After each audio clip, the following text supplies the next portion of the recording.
Muy bien, ¿tienes miedo? ¿Cuál miedo? No tengo miedo. ¿Miedo de qué? Ese es el tema que vamos a tratar el día de hoy. Los miedos. Y dice aquí, cuando uno de pronto es descubierto desnudo, imagínate que estás en un cierto lugar, tal vez en la ducha o en alguna piscina y de pronto alguien te ve, porque te estás cambiando, claro. En este caso, ¿sientes vergüenza o sientes miedo? Pues vamos a ver qué le pasó a Adán y vamos a ver este texto de Génesis capítulo 3 versículo 10. Y él respondió, oí tu voz en el huerto y tuve miedo porque estaba desnudo y escondíme. Entonces aquí lo interesante es ver a esta reacción de Adán, si fue por vergüenza o fue por miedo, porque ahí lo está diciendo que se escondió porque tuvo miedo. Entonces, pues, en primer término definimos qué es miedo. Y miedo dice aquí que es una perturbación angustiosa del ánimo por un riesgo mal que realmente amenaza o que tal vez se finge a través de la imaginación. Hay veces que alguien imagina algo y ya por ese simple hecho ya siente miedo. Entonces, también hay otra consideración aquí donde dice recelo o aprehensión que uno tiene de lo que sucede, una cosa contraria a lo que deseaba. Hay veces que por algo que esperamos y no resultó igual, como que se perturba uno y si no salen bien o es cuestión de riesgo, pues también causa miedo o preocupación. Entonces, el padecer el gran miedo por recelo o cosa adversa o por ser pusilánime, es cierto, también hay veces que si sentimos más miedo cuando alguien está en alguna enfermedad, en aquel momento cuando uno se siente muy mal, si se entera uno de algo perturbador, pues es más grave el sentimiento en ese momento. Entonces vamos a ver qué pasa con este término, pero ahora considerando las definiciones en el hebreo. Y vamos a ver aquí que en el término de lo que vamos a ver a continuación son varias palabras, varias expresiones. Una de ellas es yare, emat, mora, arat. Son términos con los cuales en el hebreo se reconoce o se expresa el sentimiento de miedo, y son estas cuatro que son palabras un tanto distintas, pero bueno, en la escritura, pero también un poquito en el detalle de lo que significa. Y Yare dice que es asustarse, también es reverenciar, es ser temible, temer, honrar, respetar, causar asombro. Y dice aquí en Génesis 35:17, y aconteció que como había trabajo en su parir, aquí está hablando de esa mujer Rachel, si se acordarán, cuando dio a luz a Jacob, la partera le dice, no temas, que también tendrás este hijo. La partera sabía la gravedad de la situación de esta mujer, está diciendo no temas, dándole ánimo, porque después de que tiene a este bebé, sabemos que ella murió, efectivamente. Sí, entonces, sí había angustia en ella en ese momento, ¿cómo de que no? Entonces, es un ejemplo de este término de Yare. Vamos a ver el otro término con algún ejemplo también. Estas son las letras hebreas, el tetragramatón que conforman, y es emat. Y este término emat también nos da una idea de lo que es el temor, pero con esta definición que es un pavor o un terror, es decir, es un temor, no cualquier temor, sino un temor así de pánico, de algo que pues sí nos hace perturbarnos en nuestro sentimiento. Y dice en Génesis 15:12, mas a la caída del sol sobrecogió el sueño a Abraham, y aquí que el pavor de una grande oscuridad cayó sobre él. Entonces él estaba muy tranquilo, que hay una oscuridad, empezó a hablar con el Eterno, pero por alguna forma él se sorprendió tanto que entró en pavor. Otro texto también nos dice en ese cuidado que tiene Dios a su pueblo, dice que Él va a mandar el terror delante de todos los demás pueblos por donde ellos iban a pasar. Y vemos en las narraciones de Éxodo más adelante que efectivamente los pueblos se preocupaban cuando veían que se acercaba el pueblo de Israel. Y no era un temor cualquiera, sino sentían terror o pavor, ¿sí? Entonces es una de las formas con las que Dios bendice a su pueblo, dándole el terror, pero no a ellos, sino más bien a sus adversarios. Aquí vemos este otro término, también es un tetragramatón, es mora, y este término mora dice, es un temor también muy particular, porque dice que es un temor a un ser supremo. ¿Quién es ese ser supremo? Pues por supuesto que es el Eterno. Y dice aquí Isaías 8:12, lo vamos a ver en 3 versiones de hecho, y nos dice aquí que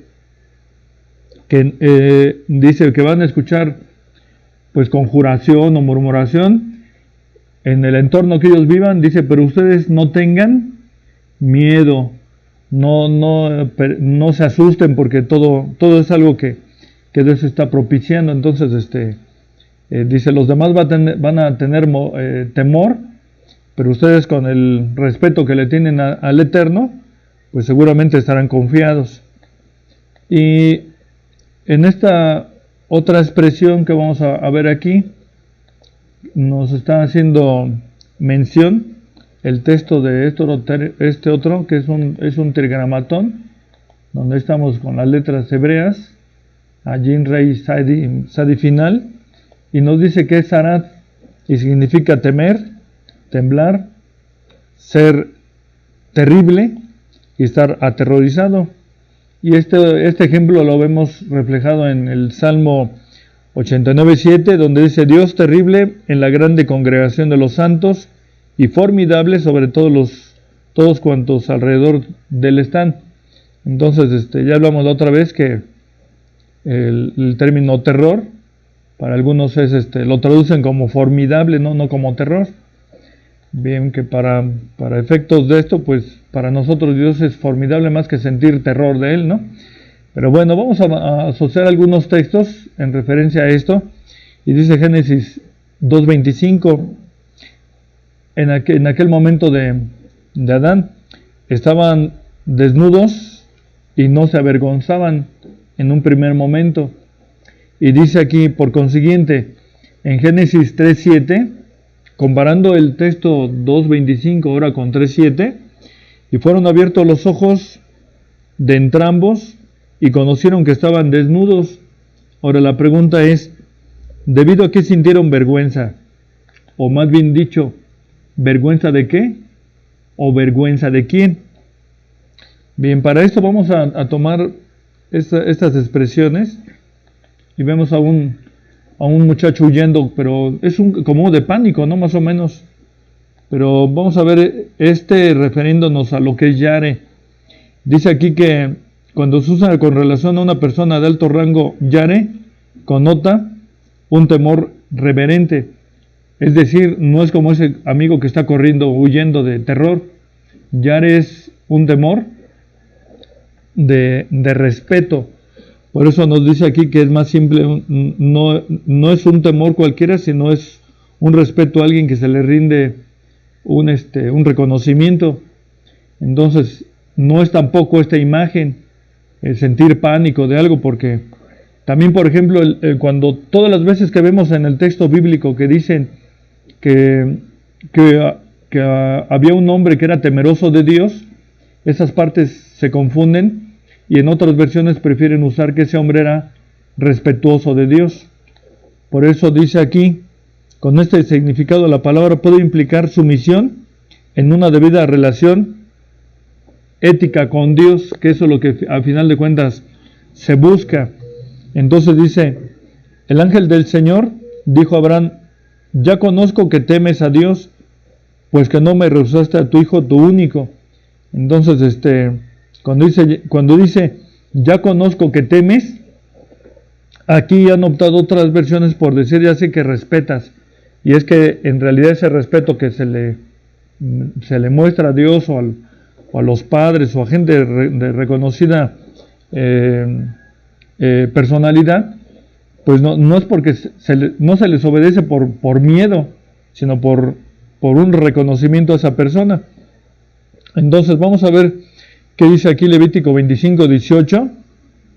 Dice que, hablando de los mandamientos, dice, pónganlos por obra, hagan lo correcto delante del Eterno, y esos estatutos que son, pues, lo que es el decálogo, la ley en general. Y vamos a ver entonces, a través de una pregunta, dice, ¿será entonces que la seguridad que sentía Adán la pierde por violar los mandamientos? Es decir, acuérdense que Adán y Eva se les dijo todo lo que hay en el huerto es para ustedes. Pero vamos a ver qué ocurre aquí. Dice, todo le pertenecía a Adán y a Eva en el huerto. ¿Están de acuerdo? Bueno, sí, todo, ¿menos qué?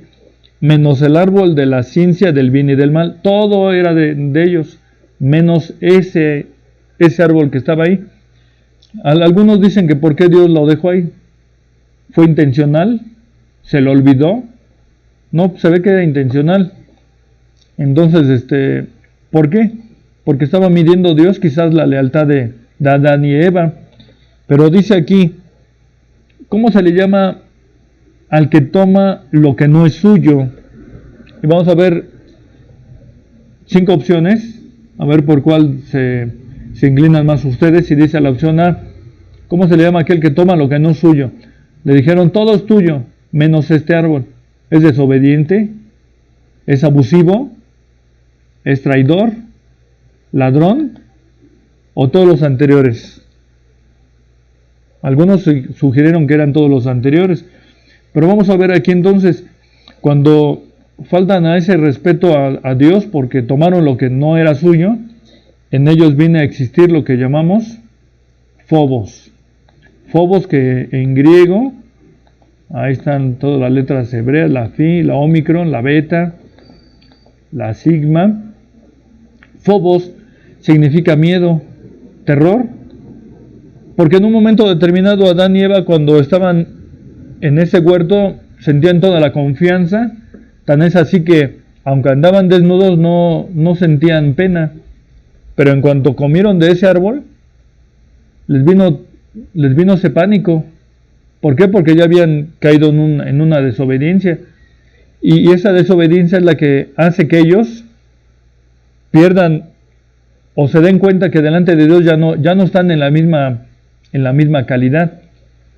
Por eso vamos a ver qué dice aquí este otro ejemplo con los apóstoles, con los discípulos de Jesús. Y dice aquí en Mateo 14:26 que en cierto momento, cuando ellos ven a Jesús andar, dicen que lo primero que se les vino a la mente es pensar en fantasmas y dieron voces de miedo. Entonces ahí está phobos. Vamos a ver este otro texto para direccionar este tema.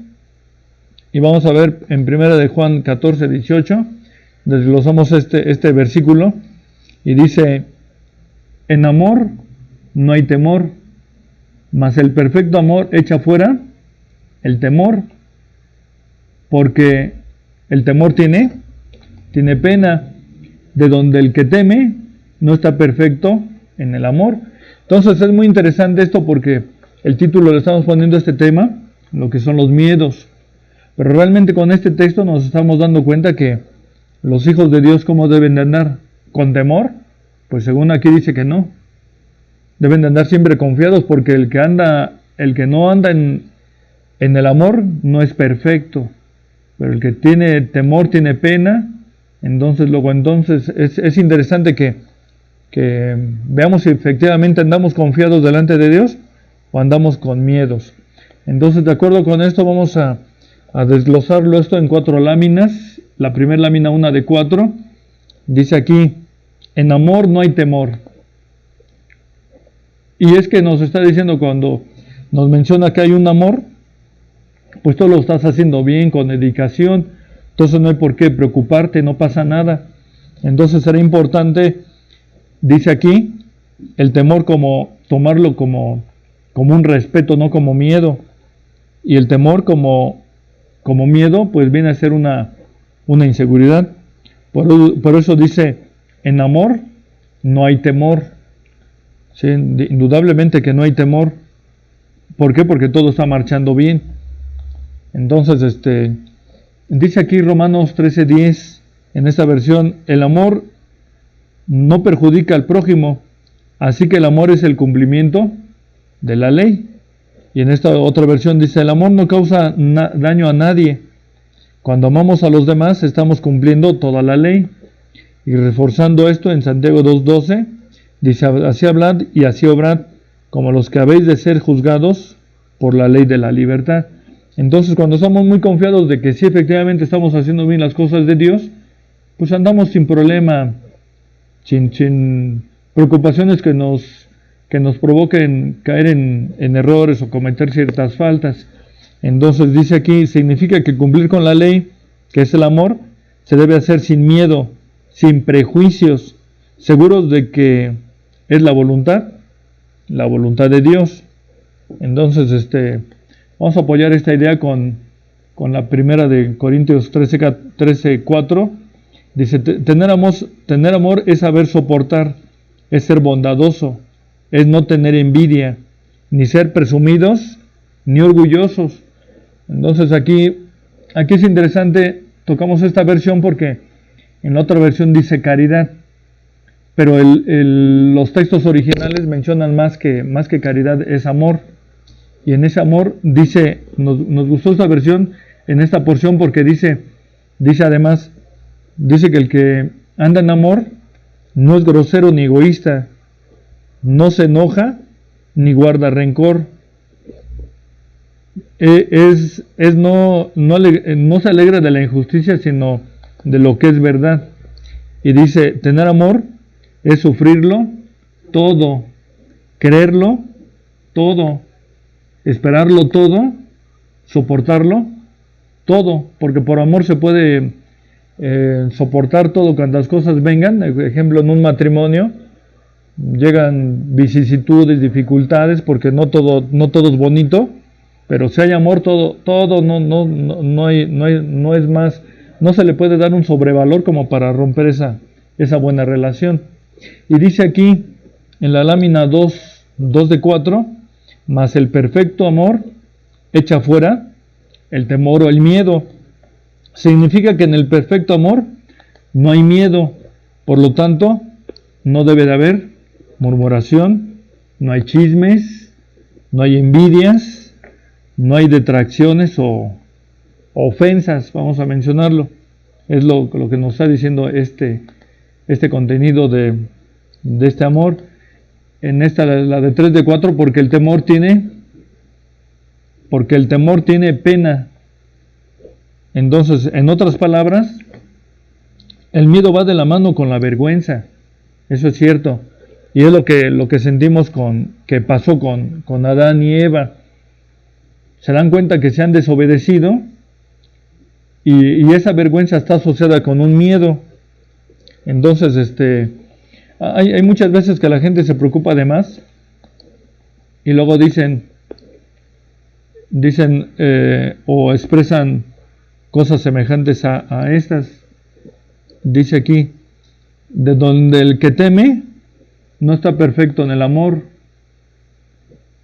Dice, la falta de confianza en el Todopoderoso produce entonces inestabilidad. Y por supuesto que todo eso lo producen en las personas sin esa madurez espiritual. Es decir, cuando nosotros vamos avanzando en el conocimiento de las cosas de Dios, eso nos hace ir sintiendo seguridad, nos hace sentir confianza en las cosas que nosotros hacemos, porque nos pasaría como en el tema anterior con Noé y Enoch, que caminar con Dios significa andar con Dios bien todo el tiempo con Él. Entonces, hay algunas personas que empiezan a decir cosas como estas, vamos a tocarlas todas estas, y dice, por ejemplo, ¿existe el mal de ojo? Mal de ojo sería entonces cataratas, sería tal vez glaucoma, neuritis óptica, desprendimiento de retina, retinoblastoma. ¿a qué le llama la gente realmente mal de ojo? No es a lo que estamos poniendo ahí en las opciones, por supuesto, no se refieren a eso. Más bien se refieren a esto, que hay personas que creen que con solo mirar algunas a otras ya les causan problemas serios, problemas muy, muy importantes, y es que el niño ya le echaron el mal de ojo y empiezan a caer en ese juego del supuesto mal de ojo y cometen cosas que no son bien vistas delante de Dios. Y dice, o también dicen, está ojeada, que le echaron mal de ojo, o el ojo encima. Y esto por supuesto que viene desde la antigüedad, y quienes lo practicaban pues eran la gente que se dedicaba a la brujería. Entonces esas expresiones de que le echaron mal de ojo, desde ahí estamos diciendo que tenemos temor. Y conste que estamos diciendo, de acuerdo al texto, que el que está en temor no está perfecto en el amor de Dios. Y luego dice, por cierto, dice, escanear con la mirada a otra persona, de arriba abajo. Dice la escaneada, la que están mirando de arriba abajo, me barrió. Y luego dice esto, por supuesto, ¿qué signo de qué? Ahí está la mirada, una mirada barredora, una mirada fea, y es un signo de inseguridad también esto. Van a decir ustedes, ¿inseguridad de quién? ¿De la que está echando el ojo o de la que le están echando el ojo? Pues casi es de ambas partes, pero son signos de inseguridad. Entonces, en estos elementos que estamos tocando o síntomas de inseguridad, también está este otro que hay que empieza que por esta expresión ya va a estar seguro. Dice, ¿cómo se puede mostrar que tenemos miedo e inseguridad? Principalmente en esas noches que uno duerme. Y le dicen a uno, abre tu Biblia en el Salmo 91. La pregunta es, ¿para qué? Pues porque en el Salmo 91 dice, no tendrás espanto de espanto nocturno, pero entonces aquí esto es signo de inseguridad. ¿Por qué? Porque la Biblia ya la están viendo como un fetiche, como un ídolo. ¿Está confiando en Dios o está confiando en el libro abierto? Eso es algo interesante. Otro signo de inseguridad que nosotros hemos observado a través del tiempo, hay quienes guardan sus reliquias de sus anteriores conceptos y las tienen bien guardaditas y dicen, por si acaso ¿qué? ¿Por si acaso le falla a Dios? Eso es lo que están diciendo. Y hay casos que sí hemos visualizado donde guardan esto y dicen, por si acaso ¿qué? Entonces es interesante esto porque entonces ¿dónde está la confianza de Dios? Y no solamente guardan esto, también guardan al gordito, y no nos referimos al dedo gordo, sino a este gordito, miren, a este gordito que no está nada simpático. Otro, o tienen por ahí guardado una patita de conejito, o luego también, por si acaso, dicen igual, una pulserita de la buena suerte. Esto también son signos de inseguridad, es signo de miedo. Por eso, vean que qué profundo es el texto de Juan cuando dice que en el amor no hay temor, no tenemos por qué cargar nada de eso. Aquí en el caso de los judíos, ellos tienen una representación de poner las bendiciones de Dios, simbolizándolo con dos manos empalmadas, así. Y ellos en un momento dado lo ponen ahí como para evocación de las bendiciones de Dios, que también a final de cuentas viene siendo un tipo fetiche, pero los paganos ya se le cambiaron el nombre. Se llama ahora Manita de Fátima. Y todo esto es porque hay ausencia de espiritualidad, porque hay miedo, hay inseguridad. Eso es muy, muy importante porque no estamos bien seguros de o dónde estamos pisando. Entonces, por lo cual es importante enlistarlas todas estas para hacerlas a un lado. También hay quien acostumbra a usar moños rojos con sábila. Dice, esto te va a hacer súper bien porque te va a alejar todos los malos espíritus. Hay quien lo dice así. Pues si lo dice así alguien, es porque no está teniendo la confianza en el Todopoderoso. En la puertita que vimos anteriormente ponen un espejo octagonal y dicen, no, lo tienes que poner que mirando hacia aquí, con los picos redondeados o los picos chatos, qué sé yo. Pero ahí está el octágono y lo tienes que poner arriba de la puerta y a cierta altura y te tienes que asegurar que el que entre a tu casa lo vea y, no hombre, una de cosas que hay. Pero insistimos, todo esto son síntomas de inseguridad, síntomas de que hay miedo. Y si hay miedo, el amor de Dios no está perfecto ahí todavía. Dice aquí, el miedo ha sido explotado durante mucho tiempo por la gente. Por ejemplo, acuérdense que en la Edad Media, en la Edad Media se hablaba de esto, de las aportaciones bajo chantaje, de las indulgencias, de las mayordomías. Sí, es cierto, hoy en día todavía se habla de ello, pero no como antes, donde hasta les quitaban sus casas, sus propiedades a la gente con tal del miedo. ¿Miedo de qué? Y si no lo haces, te vas al infierno, es lo que se manejaban anteriormente. Todavía hay algunos sí se dejan involucrar en ese miedo, un miedo manipulador, que más bien un miedo que manipulan los que se dan cuenta que lo tenemos. Entonces dice aquí, a los miedosos en el texto bíblico, ¿cómo se les llama? Dice, ¿quién es hombre medroso y tierno de corazón? En el 28 de Deuteronomio. En otras versiones, ese medroso y tierno de corazón dice aquí, miedoso o cobarde. En la de Jerusalén, que siente enflaquecer su ánimo. En la de las Américas, corazón opacado y medroso. Y en la PDT, que tenga miedo, que haya perdido su valentía. Entonces, es importante tener temor, sí, claro, pero un temor para podernos proteger, es algo natural. Entonces no confundamos el temor de tener en un momento determinado una situación de prevenir un mal a otra situación en la cual nos queremos afrontar algo y en lugar de ponernos en las manos de Dios, hacemos cosas que nos alejan de Él. Entonces por eso es importante ver esta lámina, porque dice, existen dos hormonas de forma natural en nuestro cuerpo, que la una es la adrenalina y la otra la noradrenalina, y estas hormonas que funcionan para nuestra supervivencia, vamos a mencionarlo, existen de modo natural, insistimos. Hay quienes las desafían, por cierto, ¿sí? Por ejemplo, ¿a qué nos referimos a quien las desafía? Por ejemplo, la producción de adrenalina, que es la hormona del miedo. Miren nada más ese hombre. ¿Qué pasó con él? Dicen que quieren sentir la adrenalina y según ellos dicen que sienten que se les sale la adrenalina por la nariz. Algunos sugieren que esa hormona, que es la que sienten que se produce de manera excesiva cuando uno hace estos actos. Otra lámina, miren nada más, cómo se lanza la gente. No todos son capaces de hacer esto, por supuesto.